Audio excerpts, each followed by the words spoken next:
Então, fica uma situação que você não tem muito argumento, né? Enfim.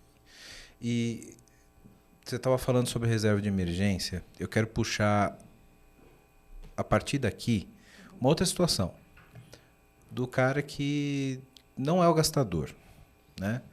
E acho que muitas pessoas podem estar que estão nos ouvindo agora, podem estar se enxergando nessa situação. Ah, ok, eu não sou gastador, eu estou guardando ali um dinheiro e tal. Como é que essa pessoa começa a pensar em cuidar melhor do patrimônio? Porque a gente sabe que existem meios e meios de cuidar do seu patrimônio. Alguns deles a inflação está corroendo, alguns outros você tem uma gestão de risco controlada e você tem um retorno melhor. Você tem que ter uma visão ali sobre quando você vai precisar utilizar esse dinheiro, porque liquidez também pode ser importante, influi, né, na rentabilidade. Como é que essa pessoa começa a dar os primeiros passos ali em fazer essa gestão do capital que, mesmo que pequeno no começo, começa a acumular patrimônio? Essa é uma pergunta legal e eu gosto de comparar ela ao seguinte: você nunca vai aprender a correr antes de aprender a andar, certo? Então, quando a gente fala de reserva de emergência, eu não penso em rentabilidade, eu penso só em segurança e liquidez, porque emergência não marca hora. Então, já que a emergência não marca hora, o dinheiro tem que estar disponível para quando a emergência chegar. E esse deveria ser o primeiro passo de todo mundo. E é muito fácil investir a reserva de emergência, porque não tem segredo. O que é seguro e tem liquidez? Tesouro Selic. Aí a gente tem algumas opções de fundos de investimento que investem em Tesouro Selic. E aí Aqueles DI, né? fundo DI, tem algumas corretoras que têm até a opção que esse fundo não tenha taxa de administração até um determinado valor. E aí a pessoa pensa, mas para que eu vou pagar a taxa se na Selic não tem? Mas na Selic você paga custódia, então acaba que sai elas por elas. Às vezes o fundo é mais simples, eu gosto, eu acho uma alternativa legal. E tem os CDBs de liquidez diária dos bancos, que também é uma alternativa, assim. Eu gosto dessas três alternativas: Fundo DI, Tesouro Selic ou CDB de liquidez diária de um banco confiável, porque, né, não vamos colocar a reserva de emergência em risco. Então, esse é o primeiro passo e o mais simples que qualquer pessoa pode fazer. Qualquer banco que você tenha conta vai ter uma dessas três alternativas. Então, esse ponto é muito fácil. E aí, depois que você dá esse primeiro passo, então, assim, você aprendeu a andar. Agora, vamos começar um trotezinho. Vamos por uma renda fixa atrelada à inflação, se você tiver prazo, né? Porque isso é importante, porque sempre que você investe em produtos de mais longo prazo tem oscilação. Então, se existe essa possibilidade, vamos tentar alongar um pouco, mas sabendo que esse dinheiro pode ficar investido por um período mais longo, então já não é o dinheiro da reserva de emergência. E aí, assim, você se habituou com a renda fixa, você tem lá a tua reserva de emergência, você tem um CDBzinho, você tem, de repente, um título público atrelado à inflação. Aí sim você começa a evoluir para outros produtos com riscos um pouco maiores. Só fazer um parênteses, Melanie, porque pode ter algumas pessoas que estão nos ouvindo que não sabem nada sobre isso. Então, liquidez é aquilo o prazo que você tem o dinheiro disponível, né? Então, quando você tem uma liquidez mais longa, é porque esse dinheiro ele precisa ter uma carência de investimento por mais tempo, né? Ou por restrições do próprio investimento, ou porque um resgate pode ter um custo maior do que você poderia ter, né, no caso de algum fundo, etc. Então, podemos considerar a liquidez como o quão rápido o dinheiro está disponível. Isso, né? Exatamente. E aí, quando você. Isso é legal. Então, dentro de investimento, a gente tem um triângulo que basicamente é assim: liquidez, segurança e rentabilidade. Então, em geral, você tem que.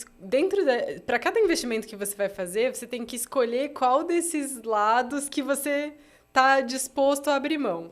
Então, se você abrir mão de liquidez, você ainda assim quer segurança e rentabilidade, você pode colocar, por exemplo, num CDB de um prazo um pouco mais longo, que você vai ganhar um pouco mais. Só que se você precisar sair no meio do caminho, você é penalizado.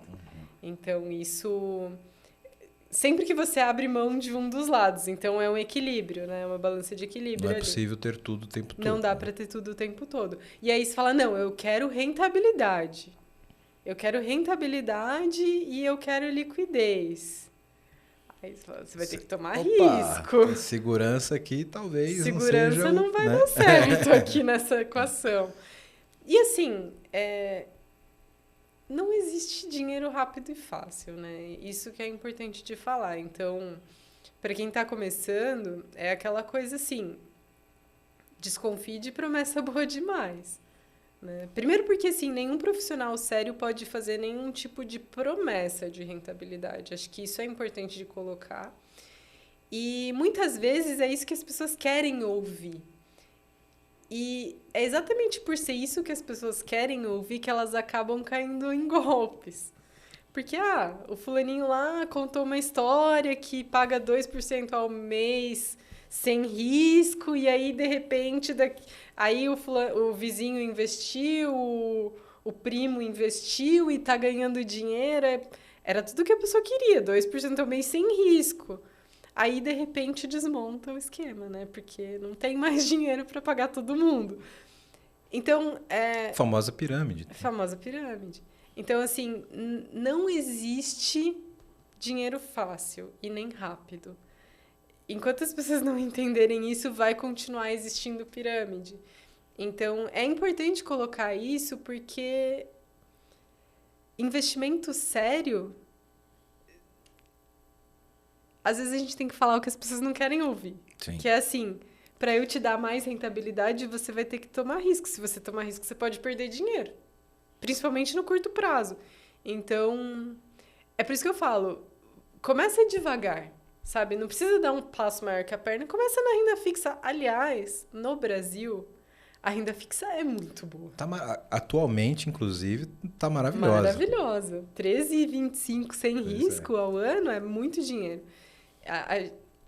No escritório que eu trabalho, a gente faz investimento internacional também. E, assim, hoje os Estados Unidos estão com a maior taxa de muitos anos. E é, assim, 4,5%. Pois é. 5. E com risco de crédito. Com risco de crédito. E aqui, se você pôr na balança segurança, com grandes instituições, etc., ainda tem fundo garantidor de... Tem fundo garantidor de crédito. De crédito, então não compensa o risco internacional com uma rentabilidade tão baixa, né? É que o não compensa o risco internacional é relativo, tá? Porque... o risco Brasil é muito alto. Sim. Não à toa que a gente tem essa taxa de juro. Então, para quem tem bastante dinheiro, a diversificação internacional ela é necessária. Mas aí é um assunto realmente para outro patamar, assim. Mas para quem está começando, eu até comentei... Para mim, são 3 pilares. Então, reserva de emergência, renda fixa com liquidez simples, vai ganhar ali o que está pagando o CDI, não tem como fugir. O CDI acompanha a Selic, para quem não sabe, que é a taxa básica de juros do Brasil. A segunda coisa que as pessoas têm que se preocupar é um planejamento de aposentadoria. Então, assim, quanto antes as pessoas começam a pensar nisso, mais leve é conseguir fazer esse planejamento, porque menos dinheiro você tem que colocar todo mês para conseguir atingir isso lá na frente. Então, esses 2 pilares, assim, são, digamos, a garantia da tranquilidade. Porque as pessoas não pensam, né? Elas estão lá ganhando o seu salário de 5 dígitos, só que quando ela tiver 65 anos, se ela não tiver acumulado, ela vai ganhar no máximo o teto do INSS. E vamos falar bem a verdade que, assim, você quer depender do governo na sua aposentadoria? Eu não quero. Exatamente. Acho que ninguém quer. Ninguém quer. E, assim, isso se existir INSS até lá, porque é a maior dívida do governo. O negócio não se paga, é uma pirâmide. Exato. É uma pirâmide oficial. É uma pirâmide legalizada. Legalizada, né? Exatamente. Então, assim, eu imagino que alguma coisa vai existir, não acho que vai falir totalmente, mas nos moldes de hoje, a tendência é que cada vez fique pior. Então, imagina você no topo lá da tua renda, ganhando um bom salário, aí você chega nos 65 anos, você passa a receber R$ 4.000 todos os meses. E é isso. E assim, não tem correção pela inflação que vai te ajudar, porque pessoas idosas têm uma inflação um pouco mais alta, né? Remédio, essas coisas, Custo elas médico, impactam etc. bastante. Aumenta custo de saúde. O plano de saúde aumenta muito acima da inflação. Então, é isso. Você tem que começar a se planejar hoje, porque eu até fiz uma conta um tempo atrás, tipo, uma pessoa de 19 anos, se ela colocar R$ 100 por mês, ela consegue lá com 65 ter um colchão suficiente para ela viver bem. Agora, para quem começa aos 40, já é bem mais difícil, já tem que pôr bem mais dinheiro.